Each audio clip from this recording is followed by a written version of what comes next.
बहुत महत्वपूर्ण माना जाता है। पितृपक्ष में पितरों का श्राद्ध किया जाता है, पिंडदान किया जाता है, जिससे पितृ प्रसन्न होकर अपनों को आशीर्वाद देते हैं। 29 सितंबर से पितृपक्ष की शुरुआत हो चुकी है और ये 14 अक्टूबर तक चलेगा। पितृपक्ष के दौरान पूर्वजों की आत्मा की शांति के लिए ब्राह्मण भोजन, तर्पण और दान किए जाते हैं। अब पितृपक्ष या श्राद्ध करीब 16 दिनों तक रहेंगे। पितृपक्ष भाद्रपद मास के शुक्ल पक्ष की पूर्णिमा से शुरू होते हैं और अश्विन मास की अमावस्या को इसका समापन होता है। मान्यताओं के अनुसार पितृपक्ष में दान को विशेष महत्व दिया गया है। दान को सबसे शुद्ध और सबसे पुण्य का काम माना जाता है।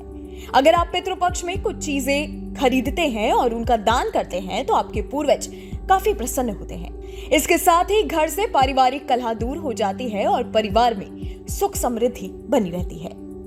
आइए जानते हैं आखिर वो कौन सी चीजें हैं जिसका दान करना इस पितृपक्ष में बेहद लाभकारी माना गया है। पहले दान की अगर बात की जाए तो मान्यताओं के अनुसार गाय का दान सभी दानों में श्रेष्ठ माना जाता है, लेकिन श्राद्ध पक्ष में किया गया गाय का दान हर सुख और धन संपत्ति देने वाला माना गया है। तिल के दान की बात की जाए तो श्राद्ध के हर कर्म में तिल का अलग महत्व है। इसी तरह श्राद्ध में दान की दृष्टि से काले तिलों का दान संकट विपदाओं से रक्षा करता है। मान्यताओं के अनुसार श्राद्ध में गाय का घी एक पात्र यानी कि एक बर्तन में रखकर दान करना परिवार के लिए शुभ और मंगलकारी माना गया है। अन्न दान में गेहूं, चावल का दान करना भी चाहिए। मान्यताओं के अनुसार अगर इस पितृपक्ष में अगर आप गेहूं, चावल या कोई भी दूसरा अनाज दान करते हैं तो आपको सभी संकटों से छुटकारा मिल जाता है। साथ ही अगर आप आर्थिक रूप से संपन्न हैं तो श्राद्ध पक्ष में किसी कमजोर या गरीब व्यक्ति को भूमि का दान भी आपको संपत्ति और संतान लाभ देता है।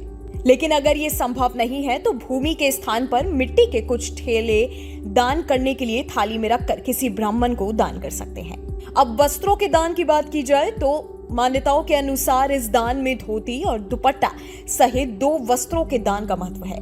ये वस्त्र नए और स्वच्छ होने चाहिए। साथ ही सोने का दान भी घर से कलह का नाश करता है। अगर आप सोने का दान करने में असमर्थ हैं तो सोने की बजाय आप अपने आर्थिक स्थिति के अनुसार धन का दान भी कर सकते हैं। वहीं अब अगर चांदी के दान की बात की जाए तो पितरों के आशीर्वाद और संतुष्टि के लिए चांदी का दान बहुत प्रभावकारी माना गया है। साथ ही मान्यताओं के अनुसार पितृपक्ष में गुड़ का दान भी काफी ज्यादा लाभकारी है। गुड़ का दान पूर्वजों के आशीर्वाद से कला और दरिद्रता का नाश कर धन और सुख देने वाला माना गया है। साथ ही पितरों की प्रसन्नता के लिए नमक का दान भी बहुत महत्व रखता है।